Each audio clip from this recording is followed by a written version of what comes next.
Boa noite a todos, sejam muito bem-vindos. Meu nome é Carlos Magno Leprevost, eu sou gerente médico pela Novo Nordisk e é com muita satisfação que iniciamos esse bate-papo entre profissionais de saúde, pacientes com hemofilia e familiares. Queria dar uns recadinhos antes da gente iniciar, falar um pouquinho sobre a Novo Nordisk. Ela é uma empresa em saúde e o objetivo dela é promover mudanças para vencer o diabetes e outras doenças crônicas como a hemofilia, obesidade e outros distúrbios crônicos. Essa apresentação foi produzida em parceria com a Federação Brasileira de Hemofilia, FBH, e ela é exclusivamente para esclarecer informações e dúvidas a respeito da pandemia de coronavírus e a sua relação com hemofilia. Daremos informações de qualidade sobre como acontece a transmissão, o que é o coronavírus, quais os sintomas, como procurar atendimento médico, quais são as particularidades com pessoas com hemofilia e como elas podem prevenir e como elas podem melhorar caso contraiam o vírus. Informações sobre medicamentos e outros produtos da Novo Nordisk que não serão abordados ou respondidos nessa apresentação. E para essas dúvidas, por favor, entrar em contato com o nosso serviço de saque, que pode ser acessado no site novonordisk.com.br/FalePlus. Tem na tela, para quem quiser anotar, esse é o serviço de saque para eventuais dúvidas sobre produtos. Mais uma informaçãozinha, aproveitando que semana que vem, no dia 17, será o Dia Mundial da Hemofilia, eu convido todos a seguirem as nossas páginas no Facebook e no Instagram, Novo Nordisk Brasil, e ficarem ligados em ações que vão acontecer nesses dias. A gente sempre tem bastante informação relevante lá para compartilhar com vocês. Dito isso, eu vou apresentar agora os nossos participantes. Então, apresento a Tânia Petrobelli, da FBH, que fará uma breve introdução. Em seguida, os doutores Dimas Carnaúba Júnior e Cláudia Lorenzato, que vão conduzir o webinar. O Dr. Dimas, ele é infectologista pelo Centro de Referência e Treinamento de São Paulo e médico do Hospital de Transplantes Euríclides Zerbini.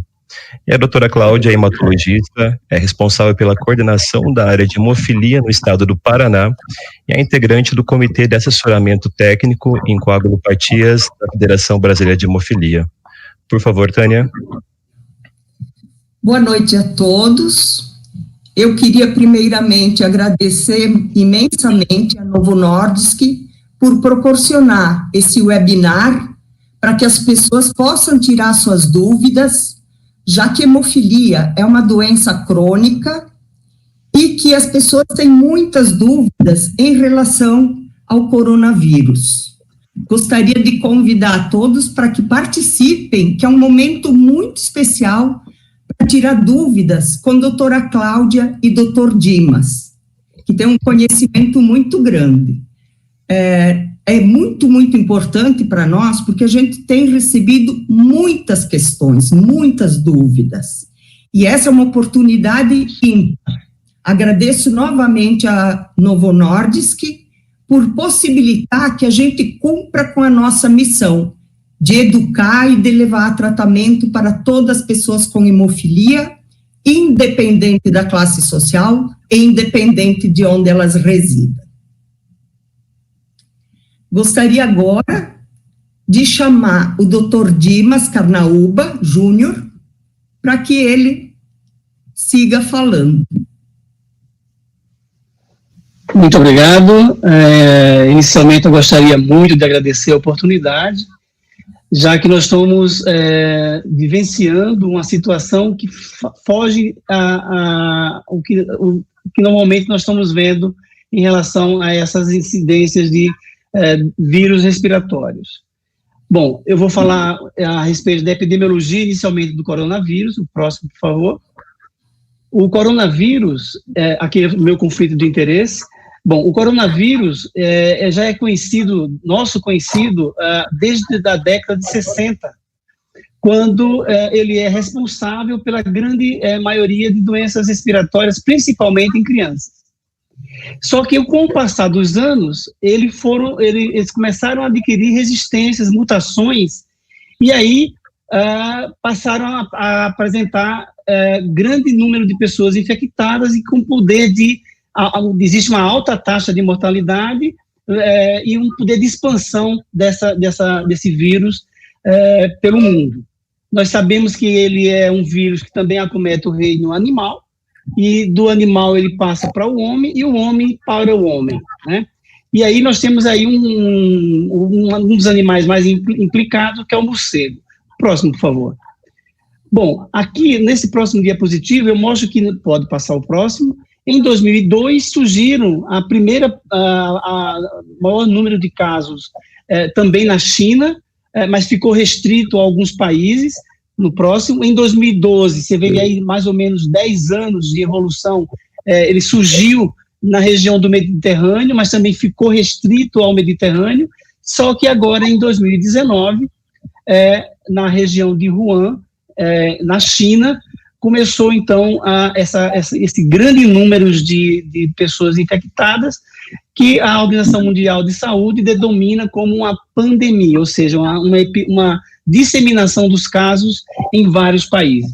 Só para vocês terem uma ideia, hoje nós já temos em torno de 1.500.000 pessoas em todo o mundo, né, com 184 países afetados e em torno de 94.000 mortes pelo coronavírus, pelo Covid-19, com uma taxa em torno de 4,4%. A doença vem evoluindo em ondas, ele começou na China, chegou à Europa e agora nos Estados Unidos e cometendo as Américas e a Austrália. Então, nós somos realmente com a disseminação de toda essa pandemia. Eu queria que passasse o próximo. Então, nós temos o morcego como reservatório natural, o próximo, e o pangolim, que é um mamífero comum na região da China, como o hospedeiro intermediário. Então, provavelmente, a transmissão animal-animal, animal-homem, e o homem dissemina para os demais. Passando esse geral na disseminação a nível mundial, vamos centralizar agora nas nossas informações a nível de Brasil. Bom, os primeiros casos começaram a aparecer final de fevereiro, início de março, né? E agora nós temos hoje uma situação em que nós temos pelo menos 3 grandes focos, ou epicentros, como eles costumam falar, no Brasil. O principal é em São Paulo, em que nós temos em torno de quase 4.800 casos, né? O segundo epicentro seria o Rio de Janeiro, com 1.461 casos. Ceará é o terceiro epicentro, com 1.013 casos. Depois Amazonas e depois os Distrito Federal. Então, esses seriam os 5 polos principais da zona vermelha de transmissão do coronavírus. E aí eu tenho, no total desses casos mais recentes aqui no Brasil, em torno de 16.400 casos, com 800 mortes e uma mortalidade em torno de 4,4. A importância desse índice é para justamente classificar as regiões do país em que talvez na próxima medida do governo seria nas regiões em que não alcançaram esse percentual de mortalidade, ele consiga liberar algumas regiões para que as pessoas voltem a circular, mas restrito aos indivíduos com mais de 60 anos ou com comorbidades, que eu vou falar um pouquinho mais na frente. Mas o nosso padrão ainda é do isolamento social, tá? Próximo. Aí, aqui eu já mostrando qual o nosso padrão de mortalidade, eu tenho que, desses indivíduos que foram a óbito, mais de 60 anos, com 356 casos, né? Dos indivíduos de 40 a 59 anos, 60 indivíduos, mas vocês vejam que já indivíduos mais jovens, de 20 a 39 anos, também com a apresentação evoluindo para o óbito com o coronavírus.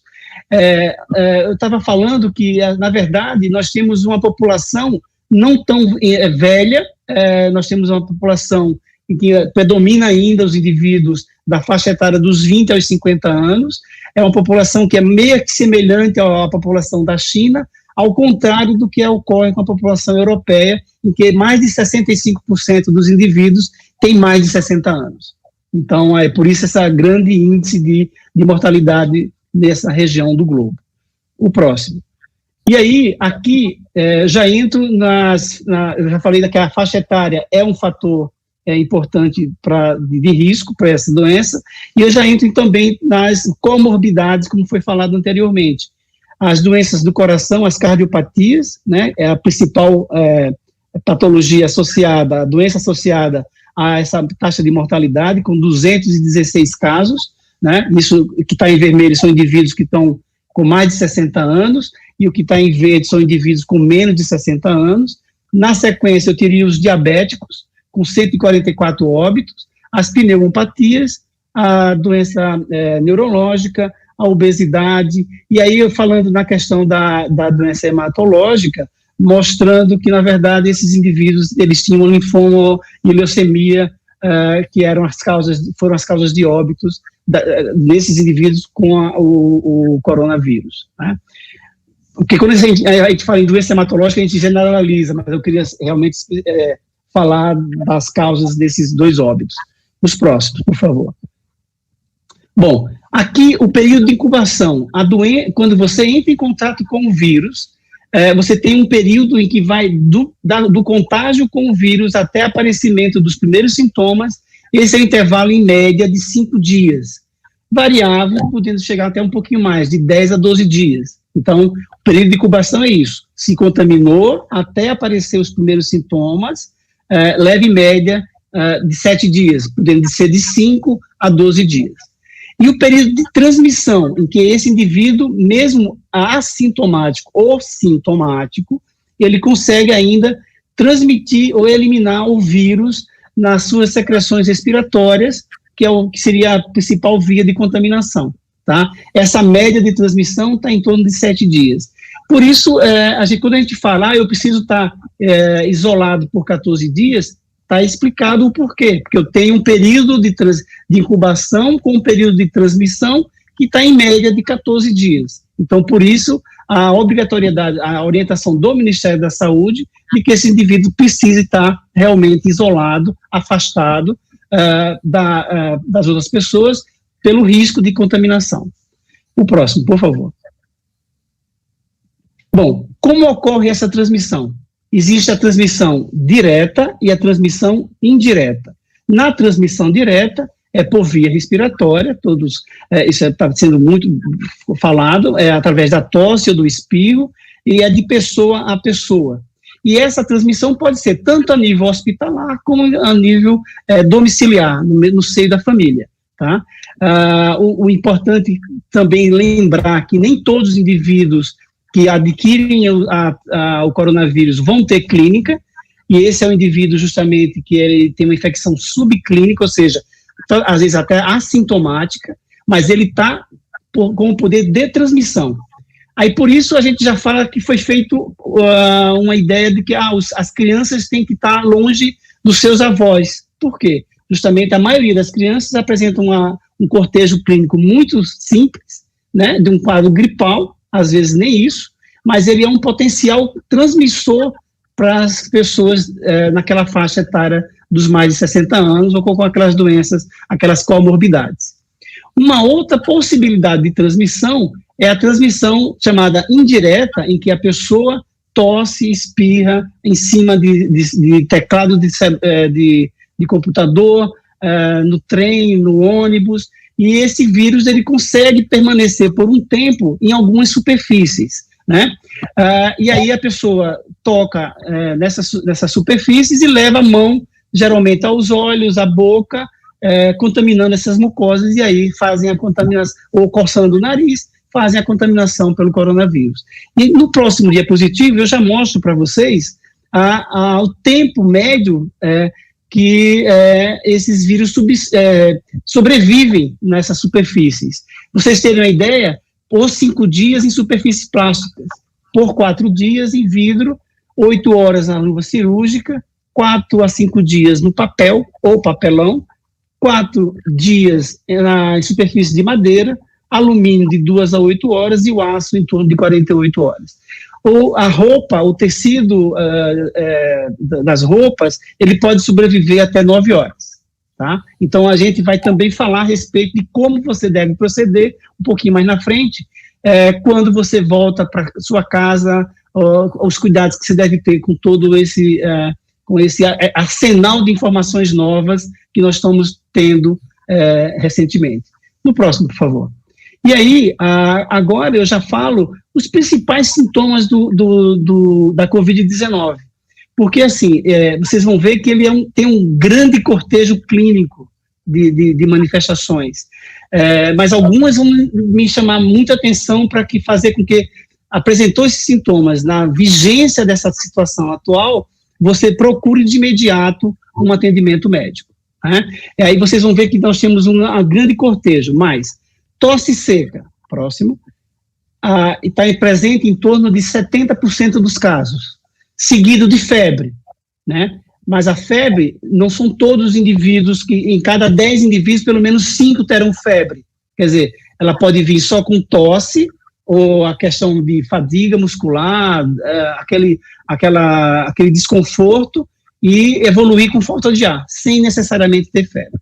Tá? Mas a febre é um dado muito importante, que vai fazer com que, se essa febre persiste por dois dias e não cede facilmente com os antitérmicos comuns, como o dipirona, o paracetamol, tem que ir de imediato fazer uma avaliação com o atendimento médico. Os outros sintomas seriam a fadiga, com 38%, e a falta de ar, que seria o sintoma mais grave que você realmente tem que ir buscar. E aí você tem vários cortejos, né, que vão desde a presença de diarreia, a dor de cabeça, a dor de garganta. O indivíduo com coronavírus não espirra muito, não tem muita coriza nasal, né? E, na verdade, isso tudo aqui é muito importante, porque, além do coronavírus, eu tenho outras epidemias, outras endemias que estão na época de aparecerem, que seria o H1N1 e o influenza, o A e o B, que também estão circulando no nosso meio. Em algumas regiões do país, até a dengue e o chikungunya. Então, são sintomas clínicos que eles se parecem entre si, mas é um olhar mais específico na questão do quadro respiratório, da tosse, da febre persistente e da falta de ar, lembrando muito a questão do coronavírus. Tá? No próximo, por favor. Bom, agora eu convido a doutora Cláudia para continuar, então, a nossa apresentação.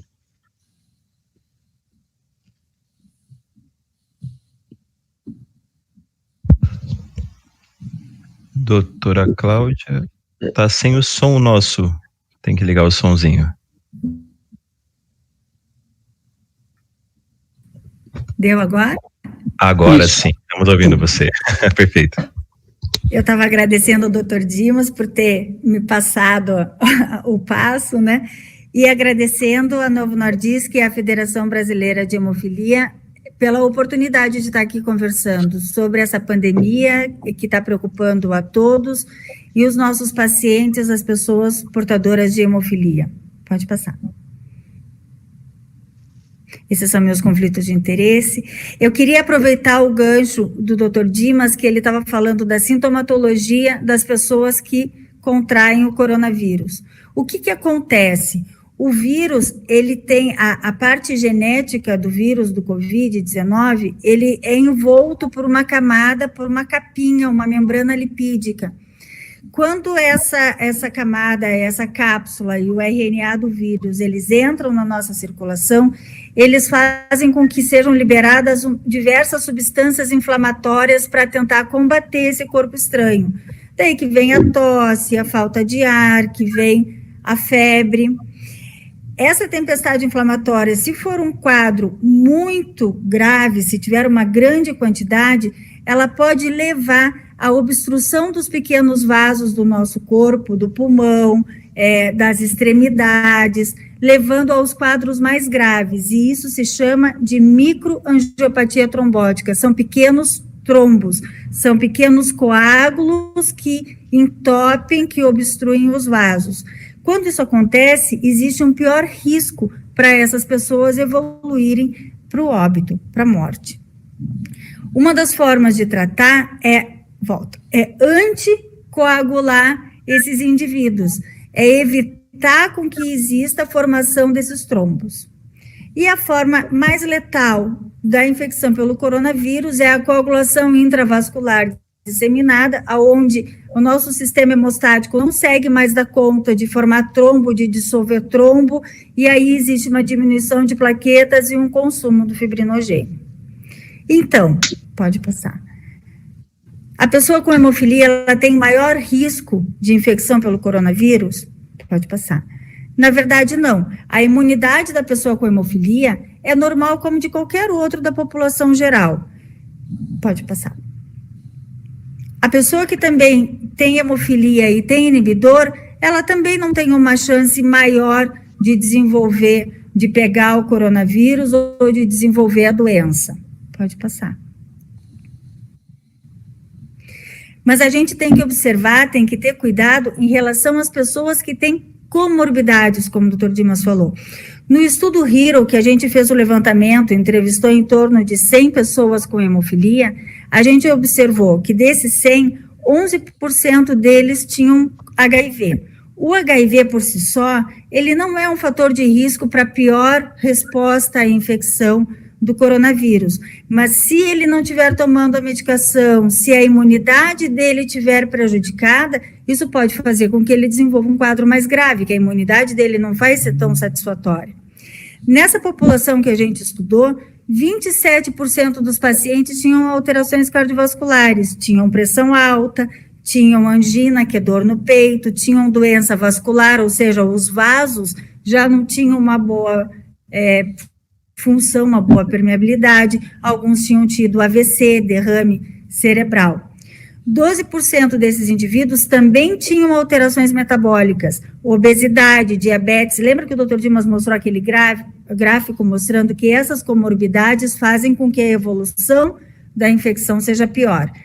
E ainda 11% dessas 100 pessoas com hemofilia tinham doenças respiratórias, como asma, sinusite, rinite. Isso é muito importante para que a gente entenda o panorama do quadro clínico do coronavírus, porque se eu ficar coçando o nariz e espirrando, não quer dizer que eu tenho coronavírus, pode ser o quadro alérgico, então o médico tem que ser bem informado do que a pessoa tem, do que a pessoa não tem. Em relação à hipertensão, muitos falam em relação à medicação da hipertensão, não pare de usar o seu remédio da pressão, converse com o seu médico se existe a necessidade ou não de trocar a medicação, mas não pare o tratamento, porque a hipertensão, a asma, qualquer uma dessas doenças, se ela não estiver controlada, ela pode fazer com que, se eu ou você se contaminar com o coronavírus, o quadro seja pior. Pode passar. E em relação ao sangramento, existe uma maior chance de sangramento nas pessoas com hemofilia que contraem o coronavírus? Pode passar a resposta. Não existe evidência disso. Ontem saiu a publicação, ainda extraoficial, um draft, um resumo de um único relato de um paciente com hemofilia A grave lá na China, que teve o coronavírus. Por alguns dias ele achou que a dor no corpo, que as dores eram da hemofilia, ficou tomando fator, não melhorou. Aí, como a família dele estava toda com tosse, com febre, ele resolveu procurar assistência médica, ele estava com coronavírus, ele recebeu o tratamento adequado e se recuperou de forma normal. Ele não teve nenhuma situação hemorrágica. O mesmo foi descrito hoje, que pela manhã teve um webinar como esse nosso, com especialistas da Federação Mundial de Hemofilia, e o Dr. Cedric Herrmann, que é da Alemanha, disse que acompanhou 4 pacientes hemofílicos que tiveram infecção por coronavírus, 5, 2 deles ficaram em casa, foram assintomáticos, 2 precisaram de atendimento hospitalar, 1 precisou ir para a UTI, não precisou ser entubado, e nenhum desses casos os pacientes apresentaram situações hemorrágicas. Então, a gente não precisa se preocupar com esse lado. Como eu expliquei para vocês no início, a doença ela é trombótica, ela não é hemorrágica. Pode passar. Se um dos meus pacientes, ou qualquer um de vocês que estão aqui acompanhando, contrair, entrar em contato e se for suspeito, ou mesmo que seja confirmado a infecção por coronavírus, o que deve fazer? Primeiro, tem que manter a profilaxia, não parar a profilaxia. Se for um caso mais grave, que precisa de internamento, é imprescindível que a equipe que está tratando da infecção pelo coronavírus saiba que você é hemofílico e entre em contato com o seu médico do hemocentro. Porque existem diversas situações nos pacientes graves em que a gente vai precisar subir o nível de fator, talvez fazer fator todos os dias, assim como acontece com uma pessoa que tem um infarto agudo do miocárdio, que precisa ser anticoagulado e a gente passa a fazer fator todos os dias, ou uma pessoa que tem uma crise de asma grave, precisa ir para UTI, precisa ser entubado. Situações que já acontecem no nosso dia a dia com as pessoas com hemofilia. Então, essas situações precisa ter um contato muito próximo da equipe tratadora da hemofilia com a equipe tratadora da infecção, para que possa ser bem orientado. Isso é muito importante. Próximo. Então, eu coloquei isso aqui porque eu acho imprescindível. Em momento nenhum, a gente deve interromper a profilaxia. E muitos me perguntam, mas não vai faltar fator? Está tendo tudo isso e o fator, o plasma vem da Europa, como é que vai ser? Não vai faltar fator. O Ministério da Saúde se organizou de uma forma muito bem, já há muito tempo a gente não tem mais falta de fator. A Hemobras, o Ministério, eles têm as reservas e eles estão liberando para a gente de forma que, quando passar a pandemia, estariam recebendo as novas remessas de fator e isso vai fazer com que não tenha falta. Não economiza, não guarda em casa, use o seu fator para profilaxia da forma adequada. Próximo. A pergunta de se as medicações utilizadas no tratamento da hemofilia, elas são seguras em pacientes com coronavírus. O fator, ele não interfere de forma nenhuma na eficácia do tratamento nas medicações do coronavírus. Muito pelo contrário. Se o paciente precisar ser anticoagulado, se o paciente precisar fazer exames, punções arteriais, se precisar ser sondado na UTI em caso grave, é necessário que ele receba o fator. Então, a gente não pode ter medo dessa interação das medicações com o fator. E voltei a colocar porque eu acho que isso é muito importante. Acho que quase todos os pacientes têm a carteirinha de identificação de que ele é hemofílico, ou tem o diário que pode levar quando for na consulta e mostrar que é um paciente com hemofilia. Ali está o telefone do seu centro tratador, ou se não na internet, no site da Federação Brasileira de Hemofilia tem o telefone de todos os centros tratadores, para que os cuidadores do COVID entrem em contato com a gente no hemocentro. A outra pergunta é se existe risco de contaminação no concentrado de plasma e nos fatores. Não, de forma nenhuma.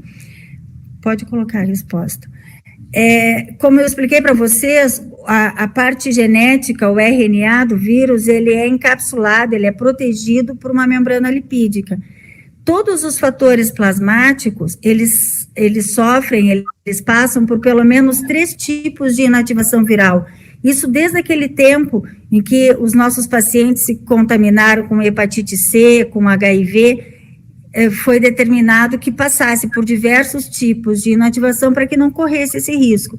E a inativação viral química, ela destrói essa cápsula lipídica, essa membrana lipídica, fazendo com que o vírus não sobreviva e não seja fonte de contaminação como foi de outros vírus no passado.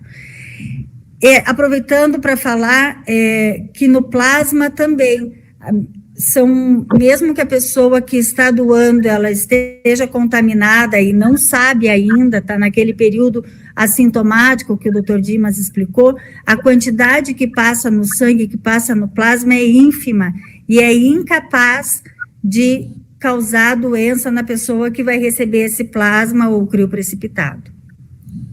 Próximo. E aí vem os cuidados da população em geral que a gente tem que tomar Cuidado, porque a pessoa com hemofilia é igual ao profissional de saúde, que é igual à pessoa que está em casa. O distanciamento social é uma das coisas mais importantes. Eu tenho que trabalhar, mas eu tenho que usar o meu EPI, o paciente fica uma distância maior. Se a gente não tiver essa troca de gotículas, a gente não corre esse risco. E como o doutor Dimas falou, o vírus ele fica muito tempo nas superfícies, então lavar a mão é o mais importante. Por que lavar a mão com água e sabão? Porque o sabão desmancha a gordura, não é assim quando a gente lava a louça de casa? O sabão não desmancha a gordura? Se o sabão desmanchar a gordura que envolve o vírus vai morrer e a gente não vai estar transmitindo através do nosso contato das nossas mãos. Então, água e sabão é uma das coisas mais importantes, além do distanciamento social. Quando a gente fala em distanciamento social, a gente tem que lembrar que a gente está num período crítico, então aquelas consultas rotineiras no Hemocentro, elas não devem acontecer. A gente deve, e eu sei que a grande maioria dos hemocentros desmarcou as consultas. Quem está indo no hemocentro são aquelas pessoas que estão com sangramento ativo ou que estão com alguma condição que realmente não conseguem receber a orientação à distância, ou para pegar o fator. Mas a grande maioria dos hemocentros passou a agendar a retirada de fator e a liberar uma quantidade maior da medicação para que a pessoa possa fazer seu tratamento em casa com tranquilidade, sem precisar se expor. Volto a falar, fator não vai faltar, não precisa fazer, ficar cuidando, fazendo profilaxia em dose menor ou mais espaçado. Está tudo muito organizado e a gente tem que acreditar nesse trabalho que já vem sendo desenvolvido há bastante tempo. Pode passar. O doutor Dimas também falou que muitos dos sintomas podem ser decorrentes de outras infecções e não do coronavírus. Então, para a gente não ter esse fator que possa confundir o diagnóstico e mesmo causar pânico na família, nos amigos, no trabalho, é importantíssimo que a gente faça a vacina. Então, na primeira etapa, e é importantíssimo também respeitar os prazos do Ministério da Saúde, porque se todo mundo correr para fazer a vacina agora, vai faltar, porque eles vão liberando à medida que tem os passos. Então, a primeira fase foi agora em 23 de março, que foram para os idosos e os profissionais de saúde. A segunda fase vai ser 16 de abril, e aí estão inclusos as pessoas com doenças crônicas, aonde o hemofílico, a pessoa com von Willebrand se encaixa, então eles podem ir fazer a vacinação nessa época, e em 9 de maio, então, vai fazer para todos os outros grupos, e liberando, e vai ser 9 de maio, vai ser um sábado, vai ser uma grande campanha para todos aqueles que não receberam a vacina ainda. Não deixe de se vacinar. Cuidados da vacina em relação à hemofilia. Hoje, por muito tempo a gente diz, faz fator e daí vai fazer vacina. Daí, não, isso pode desenvolver inibidor porque está ativando a imunidade. Então, hoje, faz gelo no local, faz a vacina, faz mais gelo, comprime, só vai usar o fator se tiver um sangramento ali no local da vacina. Mas raramente, e eu acompanho todos os meus pacientes, acontece hematoma nos pacientes que não têm inibidor. Pode passar. E por último, fica o convite. A gente precisa de sangue, a gente precisa muito, porque quem não está doente tem contato com alguém, as pessoas estão com medo de ir no hemocentro, e a gente precisa de doação. Nos casos graves, vai existir muita hemólise, os pacientes vão fazer anemia, eles vão precisar receber sangue, eles vão precisar receber plaquetas, porque eu expliquei para vocês que o caso grave consome a plaqueta, e para isso a gente precisa das doações.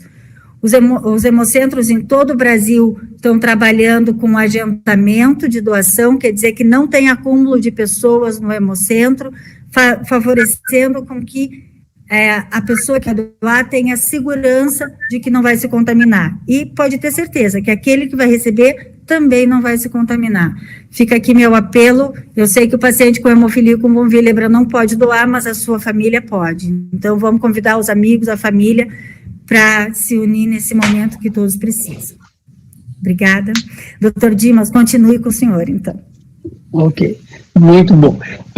Também agradeço a você em relação a... Nós sabemos que não existe uma medicação contra o Covid, nem uma vacina.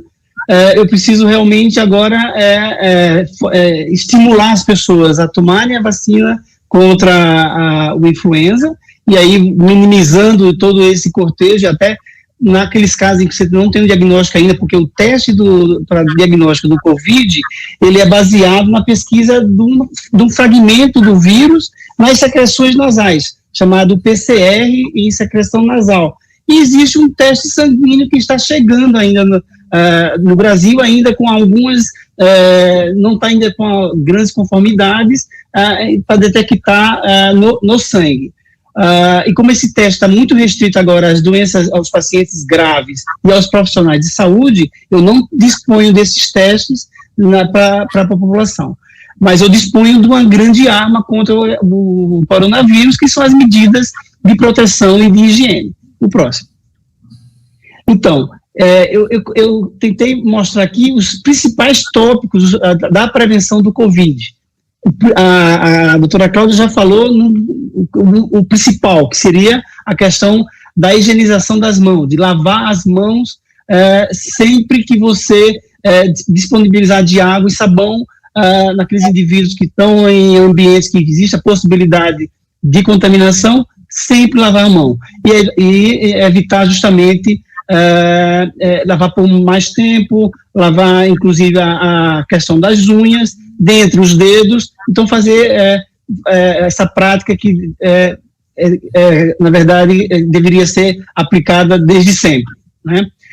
O segundo tópico seria a questão do uso do álcool gel. Se eu não tenho como lavar a mão com água e sabão, eu vou dispor do álcool gel ou do álcool a 70% para lavar e limpar essas áreas em que possam estar expostas. E aí evitar que justamente eu toque nas áreas dos olhos, nariz e da boca.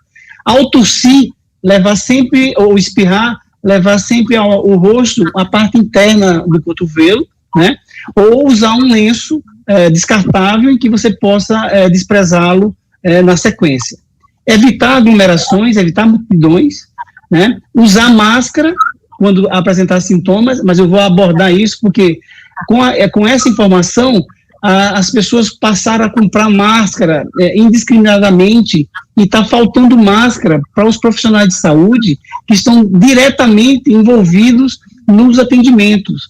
Então, no final da minha apresentação, eu vou falar a respeito das máscaras de tecidos, que está sendo orientado como um meio de bloqueio mecânico da transmissão do coronavírus. Evitar tocar nariz, olhos e boca, né? Manter a distância de 1 metro entre as pessoas, né?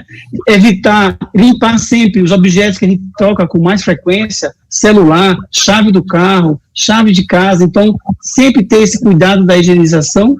Evitar, se a pessoa já tem sintomas respiratórios de gripe, então evitar sair de casa ou quando sair usar uma máscara para evitar essa contaminação. E o mais importante, que a Cláudia também comentou, são justamente essas informações chamada fake news, ou essas informações erradas, que a gente não vai buscar a origem daquela informação e já passa na sua... E hoje nós temos um fenômeno das mídias sociais, em que uma informação se multiplica por 1000, né? E aí fica difícil de você depois tá mostrando e comprovando que aquela mensagem errada. Então, não existe nenhuma medicação efetiva, não pode tomar vitaminas em altas doses, isso não está comprovado, não deve ser feito.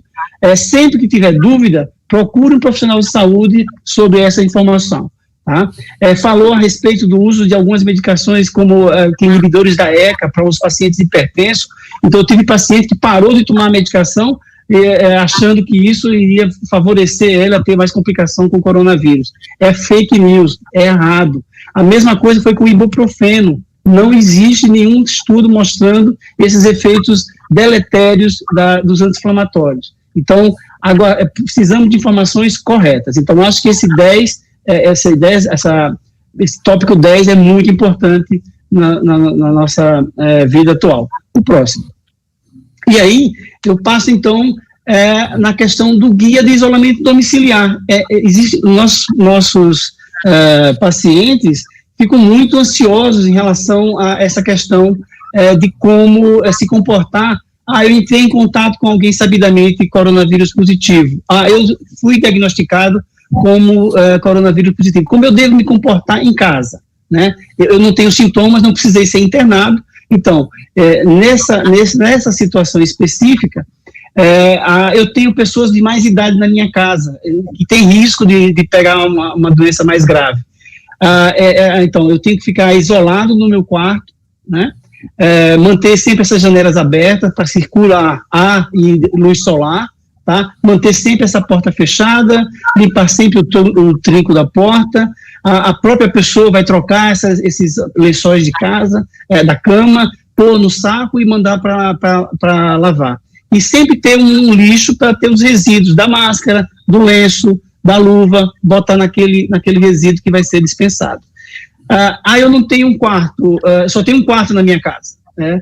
Então, a pessoa vai ficar no quarto e os outros indivíduos vão dormir na sala. Vai ser, dessa forma, a melhor forma de se tentar a contaminação dos demais. No próximo. A questão do banheiro, né? O banheiro precisa ter a ideia de que eu não posso compartilhar os objetos que são comuns, como toalha. Toalha de rosto tem que ser proscrita. Tira do banheiro, tá? Usa o papel, né? Enxuga com o papel. Então, a questão de toalhas de rosto, a toalha de banho tem que ser individualizada, né? E não pode ser compartilhada, tá? A questão precisa desinfetar. O indivíduo só tem um banheiro em casa. Eu vou usar o banheiro, eu mesmo vou desinfetar aquela região onde eu usei. Se usei o vaso sanitário, a pia, a torneira, usar água sanitária, diluir 1 litro de água com 20 ml de água sanitária já é suficiente para você higienizar todo o ambiente, tá? Não preciso de nada mais do que isso, tá? Porque houve uma busca desenfreada de álcool gel, né? Mas o sabão e a água é muito eficiente, é o que eu tenho disponível e o que eu posso higienizar de uma forma efetiva, tá? O próximo. Bom, e a questão da sala, né? Eu preciso, às vezes, tem algumas pessoas que a gente fala que existem outras epidemias circulando junto com a doença. As pessoas ficam trancadas e começam a ter quadro de depressão, né? Então, eu tenho algumas pessoas de mais idade e que elas ficam muito ansiosas, trancadas no quarto, entram em quadro depressivo, sim, né? E eu preciso pensar nisso. Ele pode circular, mas assim, sempre usando uma máscara, né? A máscara aí é importantíssima, manter essa distância de 1,5 metro a 2 metros, tá? E depois limpar todo o ambiente, usar a água sanitária diluída, como já informei, limpar com álcool as superfícies em que possa ser utilizado a questão da danificação, tá? Então, isso é muito importante. E eu acho que na questão do próximo seria a questão do uso da cozinha, em que eu também, o mais importante aí é não compartilhar copos, talheres e pratos, tá? Então tem que ser, se eu não consigo adquirir talheres e copos de descartável, eu vou usar os meus talheres, os meus copos, eu mesmo vou lavar, secar e guardar lá onde eu estou ficando, tá? Então isso é muito importante. Se eu estou contaminado, eu preciso circular na cozinha, usar a questão da máscara. O próximo, por favor. E aí, o protocolo de entrada da casa. Eu sou médico, eu sou da área da saúde, eu preciso ir trabalhar, e como é que eu volto e eu tenho segurança de que eu não vou contaminar ninguém na minha casa, tá? Então, acho que esses 6 passos aqui são importantes no intuitivo. Voltei para casa, não toque em nada antes de se higienizar, tá? O ideal é tirar os sapatos, né? Existe um estudo recente que saiu, um estudo alemão, mostrando que o tapetinho da entrada era um foco de coronavírus. Então, hoje nós estamos orientando a tirar esse tapetinho da porta, né? Se possível, os tapetes da casa, da porta, colocar um pano de limpar chão mesmo, embebido com água e aquela diluição com água sanitária, para que as pessoas, ao chegar, limpar as solas de sapato, tirar o sapato, né, e ir direto ao banheiro, tá? Em que você tira as roupas, coloca no saco plástico e pode mandar para o cesto de roupa para lavar normal. Não precisa ter nenhum cuidado especial com essa roupa. Tomar banho, tá? E se não puder, usar água e sabão ou higienizar com álcool e gel nas partes que são mais expostas e que não estavam desprotegidas da roupa.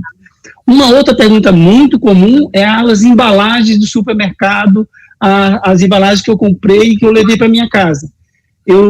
O ideal é limpar essas embalagens com aquela diluição de água com água sanitária. Eu não posso lavar tudo com água e sabão, mas eu posso esborrifar nessas embalagens essa diluição de água com água sanitária.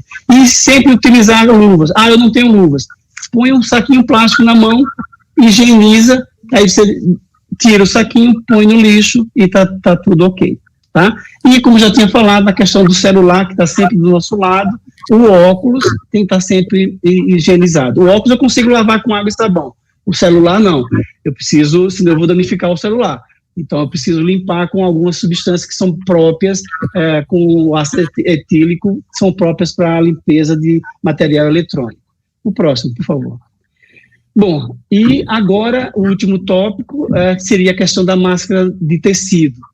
Essa é uma das últimas medidas que o mundo está tomando, né? Isso já virou uma informação mundial, que na verdade a máscara de tecido ela é uma barreira física. Eu não protejo você, eu não estou protegido do coronavírus, eu estou protegendo as outras pessoas do entorno, de eu contaminar outras pessoas. Porque o que acontece? As macrogotículas eu consigo reter, mas as gotículas em aerosol, que vão até muito mais longe do que 1,5 metro, 2 metros, ela também pode veicular o vírus, né? E aí eu consigo fazer uma barreira física para isso.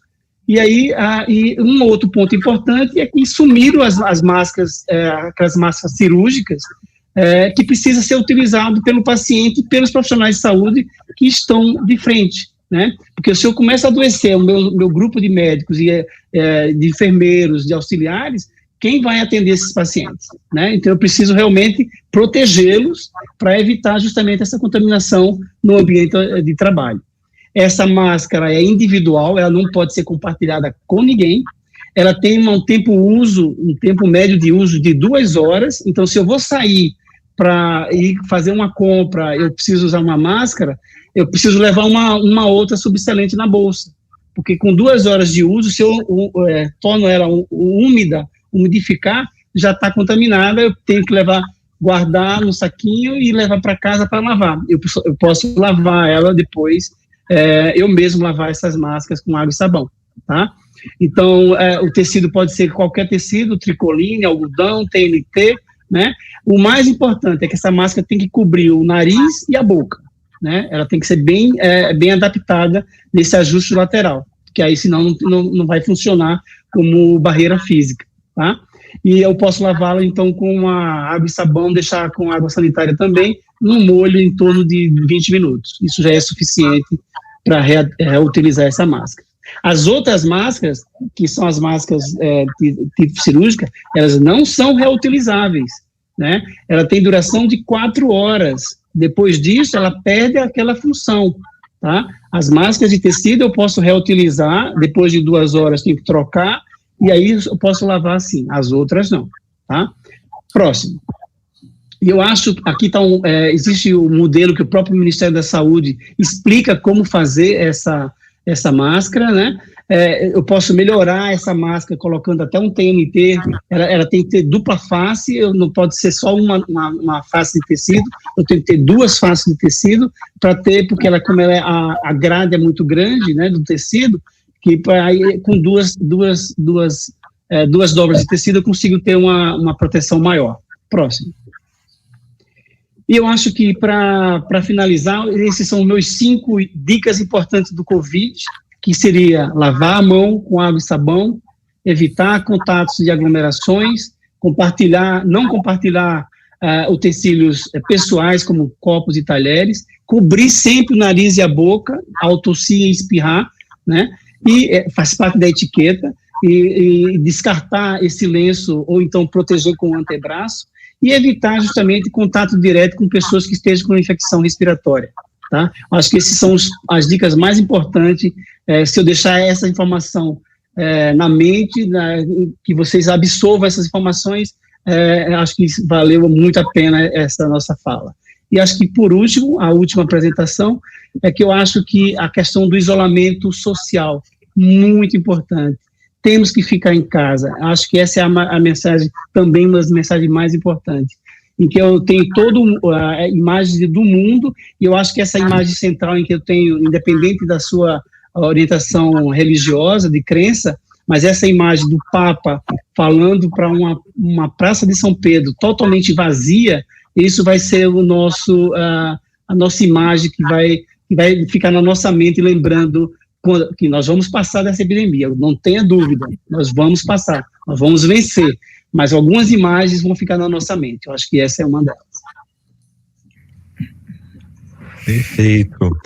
Doutora Cláudia, doutor Dimas, primeiramente, muito obrigado. Acho que eu posso falar em nome de todos que as informações foram excelentes e que nesse processo de tantas incertezas, no processo onde a gente está em casa, nunca vivenciou isso, eu acho que a principal arma nossa é a informação de qualidade, informações corretas, não acreditar em fake news e realmente procurar profissionais como vocês que têm conhecimento para passar isso aos pacientes. Então, meu muito obrigado. A gente vai abrir agora, pessoal, para perguntas. Podem mandar perguntas lá no chat, já tem aqui algumas. Só uma informação, estamos em 120 pessoas conectadas, já temos bastante perguntas também. Eu vou com alguma, acho que é direcionada principalmente para ti, Cláudia, e você comentou um pouquinho, mas vale enfatizar. Por ser hemofílico, a pessoa que é hemofílica, ela se enquadra em pacientes de risco para ter coronavírus? Não. A pessoa com hemofilia tem a imunidade igual, uma imunidade saudável, ela não se enquadra como fator de risco para ter coronavírus. A pessoa com hemofilia que tem outras comorbidades, ela tem a mesma imunidade, mas ela pode ter quadros mais graves em função das comorbidades e não da hemofilia. Perfeito, interessante anotar esse ponto. E também chegou uma pergunta aqui de São Paulo, uma pessoa que tem hemofilia, contraiu coronavírus e tiver com febre muito elevada, ela pode continuar administrando o fator? Pode. Não existe nenhuma contraindicação de fazer fator enquanto a pessoa está com febre. O que normalmente a gente pede é que dê a medicação, baixa a febre para fazer o fator, porque é um fator, é uma situação que pode confundir de uma reação à medicação. Mas uma pessoa que faz uso sempre em casa, que está habituada, que não tem nenhuma reação ao uso da medicação, do fator, não tem problema usar se tiver febre. Muito pelo contrário, se ela está com febre alta, se é um quadro mais grave, ela precisa fazer o fator para se proteger das coisas que vão vir por aí. Eu acho que eu posso só complementar, que eu acho que se está com a febre muito alta, procure o atendimento médico, precisa ser avaliado, né? Então, isso é muito importante. Faz o fator em casa e vai exatamente, e vai para o médico. Perfeito. Uma dúvida aqui que mais de uma pessoa perguntou: se uma pessoa com hemofilia, ela tiver o coronavírus, tem um risco aumentado de ter sangramento ou em vias respiratórias ou em pulmão, até pelos sintomas do coronavírus? Não. Como eu falei anteriormente, o coronavírus, ele é uma doença que leva a pequenos trombos, é uma doença trombótica, é o contrário. Aí vai perguntar, mas se tosse muito pode causar sangramento na garganta, um sangramento mais sério? Não. Os dados mostram que qualquer pessoa pode ter hemoptise, que são esses pequenos sangramentos do pulmão ou da garganta, e o número dos pacientes com hemofilia em outras doenças, eu vou citar a minha colega, a doutora Cristiane Pinto, que hoje ela me contou que teve um surto de coqueluche em São Paulo, que muitas crianças hemofílicas tiveram coqueluche, que é muito intensa e que machuca muito, e nenhuma delas teve um sangramento, nenhuma delas teve hemoptise em função disso. A tosse do coronavírus não é tão intensa quanto a tosse de uma coqueluche. E os relatos internacionais de pessoas que tiveram coronavírus e que são hemofílicas não demonstraram sangramento, hemorragia nenhuma. Isso é fake news. Perfeito. Dr. Dimas, uma pergunta aqui em relação a quando procurar atendimento médico. Então, qual é o sintoma que a pessoa pode esperar em casa, quando ela tem que começar a se preocupar e aonde ela deve ir? Basicamente, como que ela deve ser orientada? Então, aqueles sintomas principais. Eu tenho febre que não cede com os analgésicos, os antitérmicos que eu tenho em casa de uso rotineiro, como já falei, dipirona, paracetamol. E essa febre se mantém muito alta, 38, 39, eu começo a usar antitérmico de horário, isso já é um dado muito importante.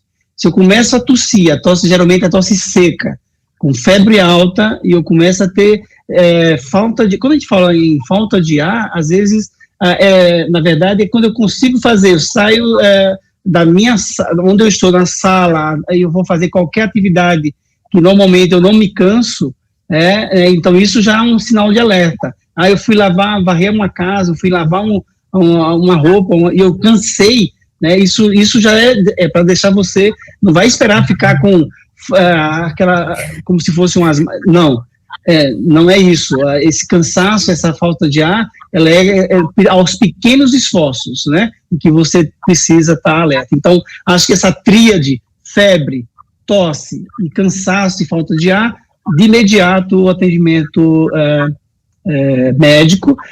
Nós temos hoje as referências, né, dos grandes, das UPAs, e alguns hospitais de campanha que estão sendo montados, mas precisa passar por uma triagem, e esse indivíduo vai ser direcionado para um desses locais de atendimento.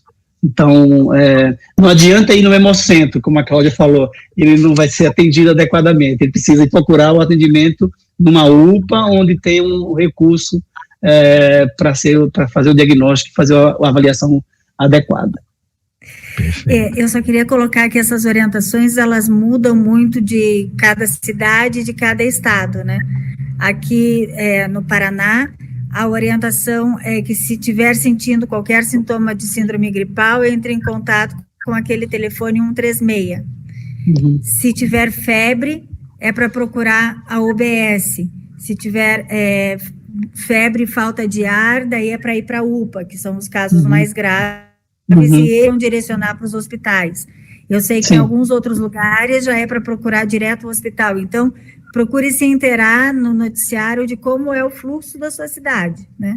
Para poder... E vai estar sendo lançado um aplicativo que você baixa no seu celular, faz um questionário no celular e você é monitorado por esses sintomas que você descreve nesse aplicativo. Inclusive, o aplicativo está sendo também lançado para você monitorar essas pessoas circulando na cidade, né, que não estão fazendo seu isolamento social. Saiu agora recente, eles mostrando que as pessoas que já estão monitorando para aquele aplicativo estavam circulando mais do que deveriam estar circulando. É um Big Brother quase, pessoal. Quase um Big Brother. Exato. Então, aqui tem algumas dúvidas. Dr. Dimas, você pode repetir, por favor, em quais locais, quantos dias o vírus fica ativo, em quais que eles ficam até 5 dias? Então, aquele é um estudo que eu acho que é um dos poucos estudos mostrando esse tempo de sobrevivência nessas superfícies, mas o vírus, acho que é o anterior, aí. Então, nas superfícies plásticas, 5 dias, no papel, 4 a 5 dias, nas superfícies de vidros, 4 dias, madeiras, 4 dias, luvas cirúrgicas de 8 horas, alumínio de 2 a 8 horas e aço de 48 horas. E o tecido em torno de 9 horas, principalmente se ele tiver uma trama do tecido maior, mais larga, ele sobrevive por mais tempo. Perfeito. E já, então, elencando aqui, doutora Cláudia, doutor Dimas, a gente tem que higienizar a embalagem do papel do fator? Não tinha pensado nisso. Doutor Dimas, qual é a sua opinião? Então, na verdade, todas as embalagens que você pega fora e que você vai levar para casa, essas embalagens deveriam ser higienizadas, né? E aí, com aquela solução, aquela diluição, você pode esborrifar para higienizar, né? Eu acho Qual que é a isso diluição da água com a... Então, em 1 litro de água, eu coloco 20 ml de água sanitária. De água sanitária. Que aí já é suficiente para eliminar o vírus. Perfeito. E aqui tem uma dúvida. Foi enviado que um enfermeiro que faz a profilaxia do filho, então de um paciente, deu positivo para a Covid-19. E a mãe pergunta o que fazer, então. Então, se eu tive contato com alguém sabidamente positivo por coronavírus, eu tenho que fazer aquele isolamento que eu falei de 14 dias, lembrando que tem aqueles dias que eles estão na janela imunológica, na janela dos assintomáticos, e depois ele passa a possibilidade de evoluir com sintomas em média de 14 dias. Se nesse período de isolamento ele passar a ter sintomas respiratórios, aí sim ele precisa ser avaliado. Porque, na verdade, a questão desse indivíduo, contato com essa pessoa sabidamente positiva, eu vou me isolar se eu tiver a forma assintomática de eu passar isso para outras pessoas, mas nesse isolamento, se eu passar a ter manifestação, aí sim procurar o atendimento médico. Doutor Dimas, mas sabendo que é uma pessoa da enfermagem que estava aplicando a profilaxia, a pessoa da enfermagem normalmente usa máscara e faz a higiene das mãos para manipular a medicação e para... Com certeza, não haveria risco. Os riscos são mínimos, né? Mínimos. Né? E normalmente, provavelmente, esse funcionário foi afastado das suas funções. Sim, com certeza. Perfeito. Então, perguntando aqui agora se já houve casos de Covid-19 em hemofílicos e quais cuidados que esses pacientes devem tomar. Então, uma recapitulação. Na literatura, então, só tem descrito um caso lá na China, que teve coronavírus, e hoje no webinar com a Federação Mundial foi descrito outros 5 casos na Alemanha, todos saíram bem. Se a pessoa com hemofilia contraiu o coronavírus, ela deve manter a sua profilaxia e procurar o fluxo de atendimento conforme o Dr. Dimas explicou. Não é nada diferente. Agora, se evoluir para um caso grave que precise de internamento, a equipe que trata do coronavírus precisa saber que ele é hemofílico e precisa entrar em contato com o hemocentro, o médico tratador, para que troquem informações e ajustem as medicações. Eu acho que também, Cláudia, isso é uma informação muito importante, porque assim, lá me procuraram vários pacientes pedindo um atestado para ficar afastado do trabalho, por ser hemofílico. Então, acho que isso também é uma coisa muito importante que você está falando, que a hemofilia não é um fator agravante para o coronavírus e que não precisa ser afastado por ser só hemofílico, que se ele estiver com outras comorbidades, sim, né, faixa etária, outras doenças, mas a hemofilia em si só não precisa ser afastado das suas atividades profissionais. Eu também fui muito procurada para fazer atestado para afastar. A minha explicação é de que, na verdade, todo mundo devia estar em casa. Sim. Mas se a minha empresa e se meu trabalho não me permite isso, a hemofilia não me impede de trabalhar. Perfeito. Tenho só uma mensagem, esse webinar vai ficar disponível a partir de amanhã, aqui no canal do Novo Nordisk Live. E continuando as perguntas, temos mais uns minutinhos aí. Se tem um paciente hemofílico e ele tiver sintomas de gripe, de resfriado, então uma coriza, tosse, ele pode ir ao hemocentro ou quais são as recomendações para ele, se ele tiver que visitar o hemocentro? Então, se ele tem sintomas gripais, ele deve procurar seguir o fluxo de tratamento ou ficar em casa isolado observando, e se tiver febre ou cansaço, falta de ar, buscar o atendimento na unidade de saúde ou na UPA. O hemocentro não é o lugar de tratamento para isso. Mas eu preciso ir buscar o fator. Entre em contato com o hemocentro, com a farmácia ou a enfermagem que distribui, e pede para a mãe, para o pai, para o vizinho, para o amigo, ir buscar o fator dele no hemocentro e trazer em casa. E ele se mantém isolado para que ele não passe o coronavírus, ou influenza, ou o vírus que ele tiver contaminado naquele momento. Sim. Perfeito. Dr. Dimas, o COVID, ele deixa algum tipo de rastro depois que a pessoa é curada? Então, nós não temos ainda essa informação.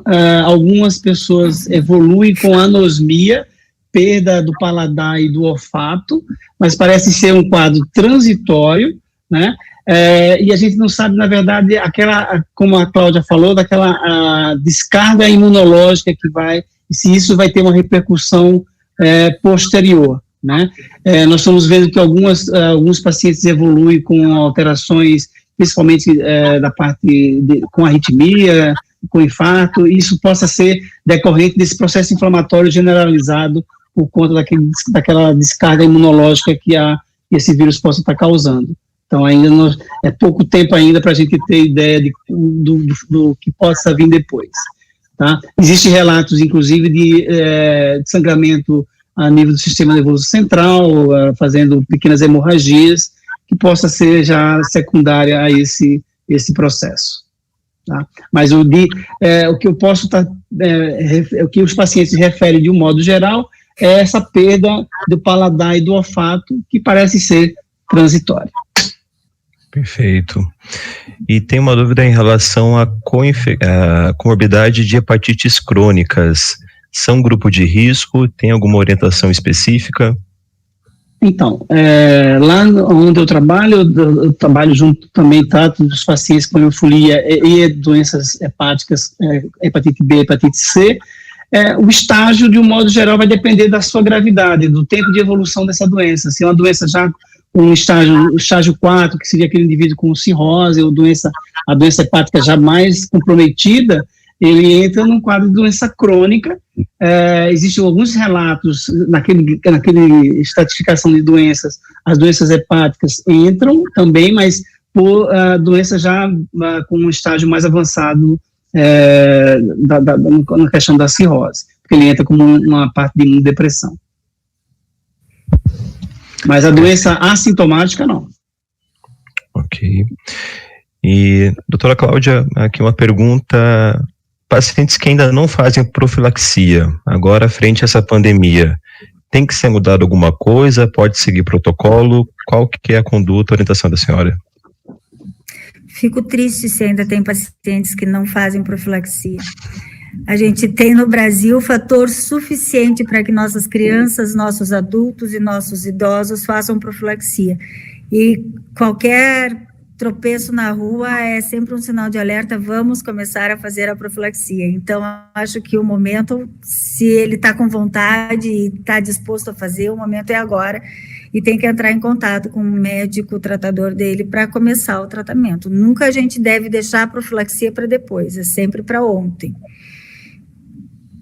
Perfeito. E agora uma mais específica sobre hemofilia tipo B.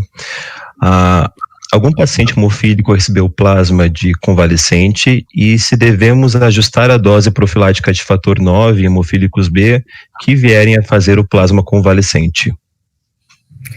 Bom, o plasma convalescente, ele é uma terapia ainda em estudo, não tem nada a ver com o plasma que produz o fator 9, usado na produção do fator 9, é completamente diferente.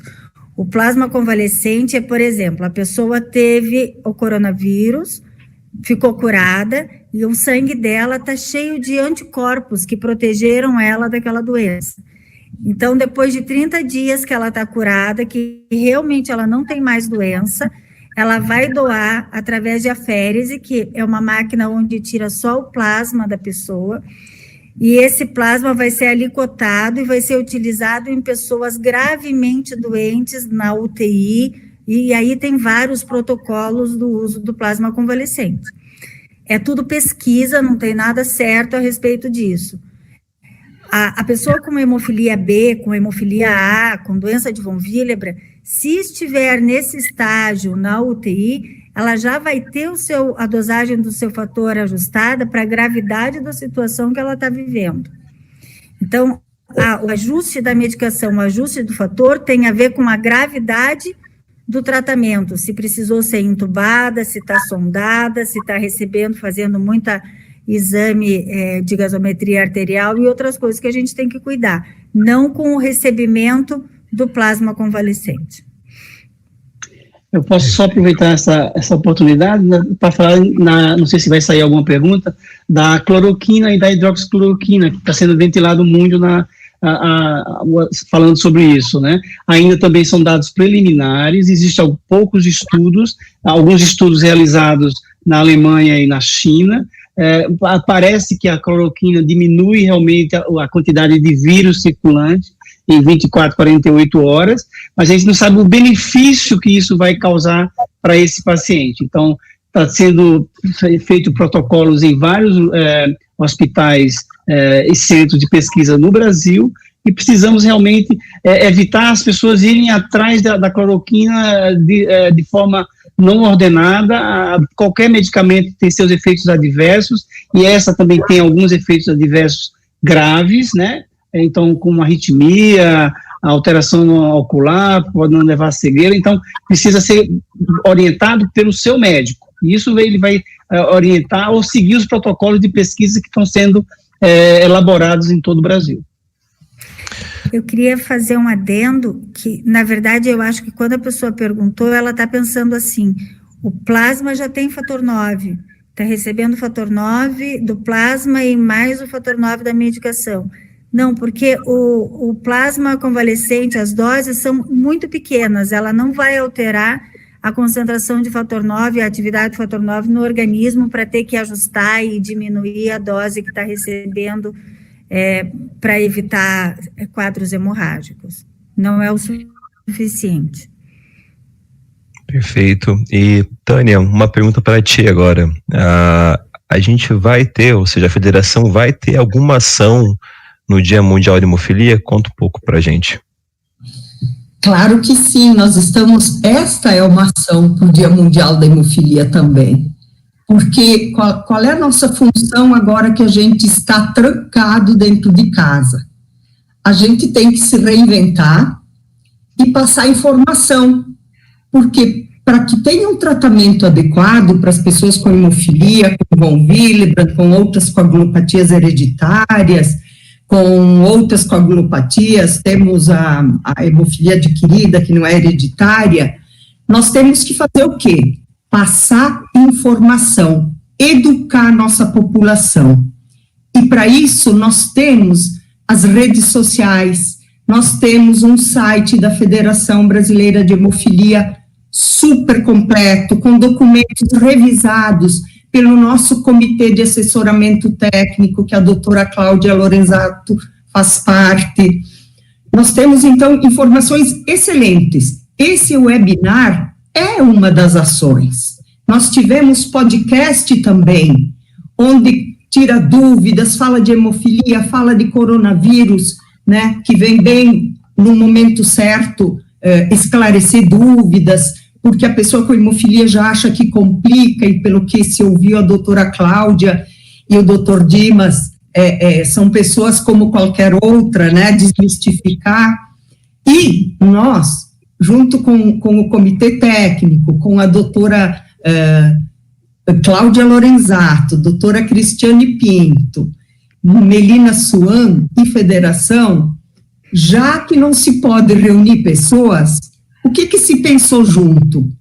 Um programa, um projeto, um concurso de redações, de frases, de pessoas adultas e de desenhos de crianças. Já está na internet hoje, já está no Face, já está nas redes sociais da federação, e a gente quer que todo mundo participe. É uma ação que a gente está também fazendo junto das associações e dos hemocentros, para que todo mundo possa contribuir. É extremamente importante, nesse momento, saber quantas pessoas estão interessadas em contribuir, porque cada paciente, cada familiar, podem contribuir para a melhoria do tratamento. A federação trabalha muito, dia e noite, todos os dias da semana, a doutora Cláudia sabe disso, para que se leve informação, extremamente importante. E esse concurso vai ser muito, muito, muito importante para reunir, para fazer as pessoas se encontrarem mesmo sem estar presencial.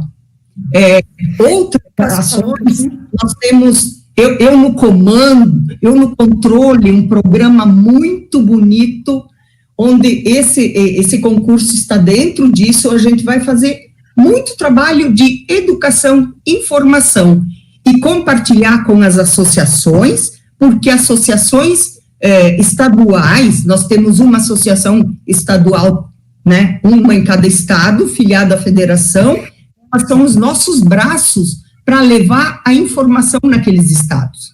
E só com informação e educação é que se pode melhorar a vida das pessoas. Como a doutora Cláudia falou, nós temos fator para todo mundo, nós somos um país privilegiado, Brasil, né, graças ao trabalho conjunto entre governo, profissionais da saúde, pacientes, familiares, federação, associações, por isso que a gente avança. É com muito trabalho, com seriedade. Doutora Cláudia, queria falar algo? Eu queria falar um pouquinho sobre o concurso. A gente estava muito triste, porque todos os anos a gente comemora muito o 17 de abril, para desmistificar de que hemofilia não é uma doença grave, hemofilia, ela não tem cura, mas ela tem tratamento, e de que as pessoas podem ter uma qualidade de vida igual às das outras pessoas, podem ir para a escola, trabalhar, não tem mais o absenteísmo que tinha no passado. E agora a gente só fala em doença, só fala em coronavírus. O que a gente ia fazer para mudar isso? Então, a gente pensou em fazer esse concurso onde as crianças desenham e os adultos fazem frases dizendo como eles podem vencer a sua coagulopatia, porque não é só a hemofilia, tem a deficiência do fator 13, tem a doença de von Willebrand, tem a deficiência do fibrinogênio, todas as coagulopatias hereditárias. E aí a gente pensou, tá, e daí eles vão mandar o desenho, e o que a gente vai fazer? Vamos fazer, os vencedores vão fazer parte de um calendário do ano que vem, que a Federação Brasileira, então, vai nos proporcionar isso, que vai ter os vencedores de frase e de desenho, que vão fazer parte do calendário de 2021. Mas se é um concurso, tem que ter um prêmio. Daí se pensou e pediu e já ganhou camiseta assinada por atleta, pelo Gabriel Medina, pelo Tite, por não sei quem mais. Então, olha, vão ser prêmios que eu acho que os pais vão querer muito que as crianças desenhem para participar do concurso, para ter essas coisas em casa. Espero de verdade que seja um momento de muita alegria e que traga saúde, que traga esse sentimento que o Dr. Dimas falou, de que a gente vai vencer, assim como a gente venceu todos os problemas de sequela da hemofilia, a gente vai vencer essa pandemia também. Vamos trazer pensamento positivo. Concordo, doutora Cláudia, só mais um pouquinho falar. Fiquei muito feliz de ouvir a doutora Cláudia, doutor Dimas, falando assim em saúde, não falando em doença, porque tudo a gente vence. A hemofilia, há tempos atrás, não tinha um tratamento preventivo, né, que era repor um dos fatores de coagulação. Hoje todo mundo tem, pode ter uma vida normal, pode ser engenheiro, pode ser médico, pode ser o que quiser, né? Então, que os pais, principalmente os pais, porque as crianças não têm poder de decisão. Então, os pais têm uma responsabilidade imensa de passar uma imagem positiva, de não fazer drama, de não deixá-los pensar que são uns coitadinhos, não. Eles têm falta de um dos 13 fatores, e pode ser reposto e da vida normal.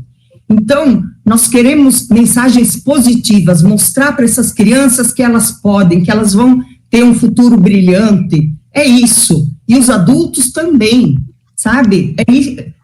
Saúde, falar em saúde, todos juntos. Perfeito, pessoal. Muito positivas as mensagens de vocês. A gente vai, então, encerrar as perguntas. Já estamos agora com 1h20, mais de 100 pessoas. Foi um sucesso, realmente, o nosso webinar. A gente já está comentando um pouquinho de mensagens positivas e vale todo esse contexto de hemofilia que se venceu, coronavírus a gente vai vencer também. Eu só queria agora algumas mensagens finais. Dr. Dimas, se quiser comentar um pouquinho, passar uma mensagem final para o pessoal de casa. Bem, inicialmente eu gostaria de agradecer muito essa oportunidade de participar. Eu acho que a informação tem que ser a adequada, a correta. E se eu puder deixar as mensagens que eu acho que é o mais importante: lavar a mão com água e sabão, ficar em casa e nós vamos vencer essa doença. Eu acrescento fazer sua profilaxia. Então, é lavar a mão com água e sabão, ficar em casa e fazer sua profilaxia. Muito bom. Eu acho que dessa forma não tem como a gente perder essa batalha. Muito obrigada pela oportunidade de poder conversar e explicar um pouquinho mais, com palavras um pouco mais simples, essa situação que a gente está passando. Obrigada mesmo. E eu queria agradecer a Novo Nordisk novamente pelo trabalho sério que vem fazendo, comprometido, com responsabilidade social. Isso é muito importante para nós. Agradecer ao Dr. Dimas imensamente, gostei de conhecê-lo, estou pensando até em colocá-lo lá no nosso CAT, quem sabe, vamos pensar. Pode contar. A gente não tem infectologista no CAT, Tânia, acho Ótimo, que vale a pena. Beleza. Já está aceito. Bom, que beleza, obrigada. Ao vivo. E a doutora Cláudia, que nos assessora diuturnamente, meia-noite, às vezes alguém nos procura, a gente já procura a doutora Cláudia, ela já atende. As médicas do Brasil, os médicos, os tratadores do Brasil são muito parceiros da Federação Brasileira de Hemofilia. Isso é extremamente importante, essa boa relação que a gente tem. Todo mundo do mesmo lado, indústria, médicos, profissionais da saúde, as enfermeiras, todo mundo, federação, associações, é só assim que a gente... E o Ministério. A Coordenação Geral do Sangue. Ministério da Saúde, caramba, senão nós não teríamos tratamento, exatamente. Ministério da Saúde, governo federal, sempre nos apoiou. Então, e neste momento também continua nos apoiando. A gente tem que apoiar o governo porque ele que nos, consegue trazer essa medicação para todos nós. E dizer que todo mundo procure também esse webinar nas redes sociais da Federação Brasileira de Hemofilia, que a gente vai compartilhar. Aproveitem, são aulas maravilhosas. Perfeito. Já vou aproveitar a deixa, comentar que a partir de amanhã novamente vai estar disponível aqui no canal do novonordisklive.com. Pode comentar para quem não viu ainda. Eu queria agradecer a todos, Cláudia, Dimas, Tânia, muito obrigado mesmo pelo trabalho, pela seriedade, por levar informações de tão qualidade para as pessoas que estão em casa. E também, em nome de toda a Novo Nordisk, agradecer a presença de quem viu a gente em casa. Então, boa noite. Boa noite. Obrigada. Boa noite. Obrigada.